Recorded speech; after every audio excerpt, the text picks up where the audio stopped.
So I grew up in a Christian household, which a lot of folks might say, oh, so you grew up in the church, so you should be like a really good person and everything. But over time, what I came to realize is even inside of a Christian household, there's a lot of doorways that can be open to the demonic. And there's a lot that could be passed down generation to generation. And even if I had have grown up in a good household, there were still things affecting me that nobody knew about. And there was things affecting me that I caused to happen to myself. The reason that I considered coming to Operation Light Force for ministry started a long time ago when I first picked up pornography at the age of 12, and then I picked up drugs and alcohol around the age of 16 or 17. And then it just continued to snowball, eventually until I could not carry my burdens anymore. Every time I tried to stop drugs, alcohol, and pornography, I went back to it. And every single time I stopped it and went back to it, I could get clean for 90 days. I could get clean for a few months. I could get clean, and I did several times, but I always went back to it, and I didn't know why. So when I heard about Operation Light Force and I had been wanting to be free of these things that were destroying my life and my future, I felt like this is the opportunity to change the rest of my life. And I don't know what's going to happen, but I'm willing to do whatever it takes. So a lot of what I had went through during my time before Jesus saved me and after came down to a lot. It all started with the pornography, but even beyond that, it started with I felt unloved, and so I seeked those things out to feel love. That came about in just happy chemicals released into my brain, and it enslaved me over time. I became a slave to my own actions. And it damaged my relationships with my friends because I was lying to them about what I was doing behind closed doors. Or for even my brothers and sisters in the church that are also struggling with pornography, it was a really difficult thing for anybody to talk about it, especially at a young age. We feel so much shame about it. Or you're on the other side where you're like, everyone's doing it nowadays. This is fine. This is normal. But it's not normal. It's not normal to be enslaved. And so what I had craved more than anything, to be in a marriage where I'm able to honor God and honor my wife and raise amazing kids, being stuck in pornography prevented me from becoming the man that God calls me to be. Because it changed my brain chemistry to always expect women to act and think and respond a certain way. And at the end of the day, it caused me to have a lot of unhealthy relationships with women. It caused me to expect what could be crossing a line. It caused me to look at women as an object. And what God taught me over time is that's my daughter. And I had to learn that if I really wanted to be worthy of getting in a relationship, I needed to change a few things. I noticed that the friends that I hung out with were doing drugs, and then I would go to church, and then I would immediately leave church after service was over, and I would go back and do more drugs. And I would go to work doing drugs, and then I would come home, do more drugs. and then, just the constant cycle of feeding this black hole. It's really difficult to build a strong foundation of a healthy life in Christ if you're still surrounding yourself with an old atmosphere. So I deleted numbers.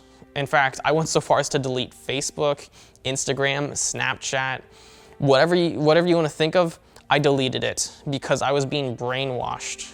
I was being told that I need these things to fill my life. And when they stopped filling my life and I felt loved instead, it was easy to give them up. In fact, I cut out a majority of my friend group, and even though I love them so much, I hope one day they find Jesus the same way that I do, the way that I have Jesus now. Because we only validated what the other person was doing. When we were stuck doing drugs, we only encouraged each other to do that, and I can't be around that same environment if I want to see change in my life. So my life has changed in a way that my friendships are more genuine than ever. I get to know my friends at a really deep and intimate level. I get to know what makes them sad, what makes them happy. I get to know more than just what makes me feel satisfied at the end of the day. Because I got tired of pleasing myself. It didn't work. I thought that it worked, but that's the lie that I told myself until it came time for God to change my life. So God has done incredible things in my life through Operation Lightforce. And I would start with having come to Operation Lightforce with a nearly 11-year pornography addiction. To be set free of that blows my mind to this day.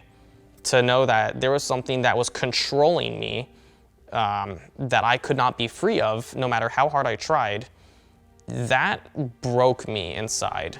To know that I felt broken, I felt dirty, I felt unloved, I felt unworthy, I felt rejected, I felt isolated from every single person that I hung out with my entire life that I had been dealing with this. And the reason behind it simply came down to I was doing something behind closed doors that nobody else knew about, but I knew it was shameful, and I knew that they loved me anyways, but I couldn't receive that love because I didn't even love myself.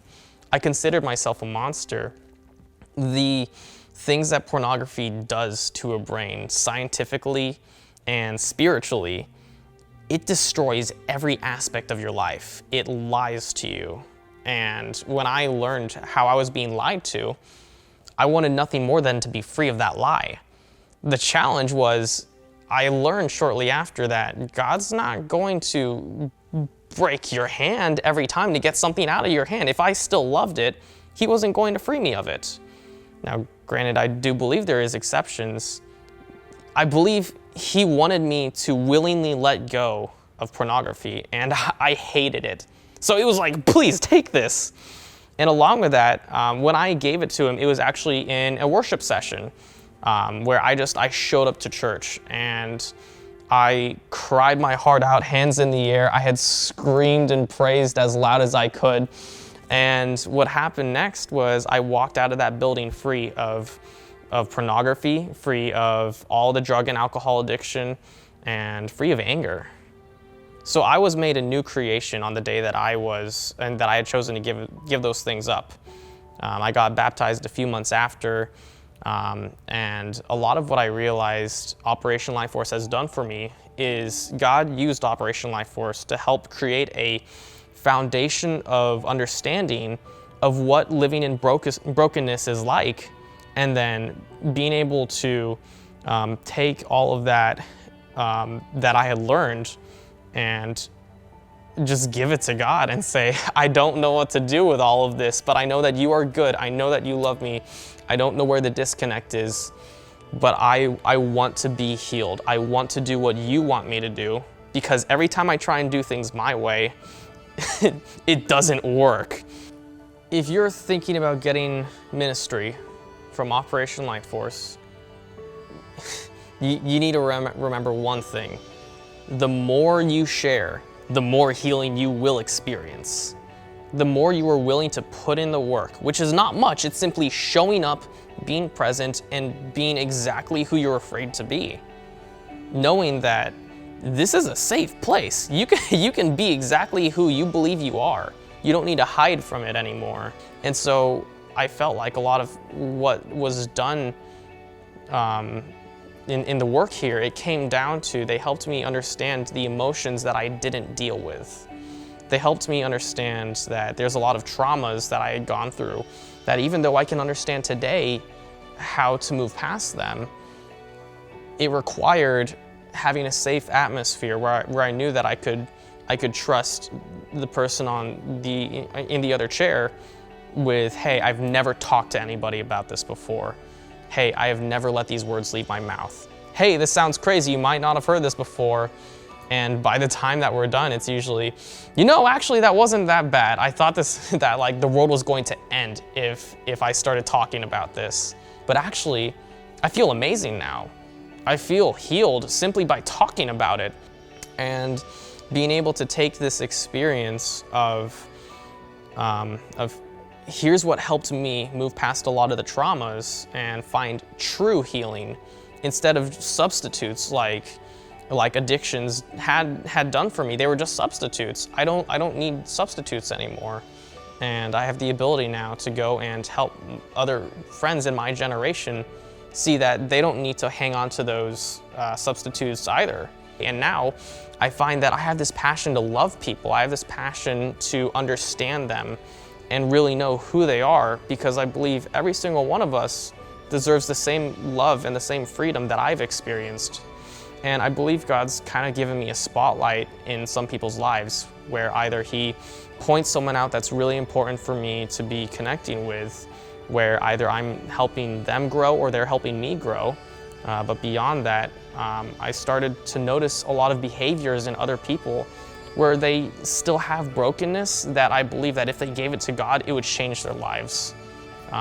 But what I noticed most specifically is that I wanted to love people, I wanted to help people, and I couldn't do that while I was still in brokenness myself. So I had to allow God to change my life, and then I was able to start blessing others and giving others that same help that was given to me.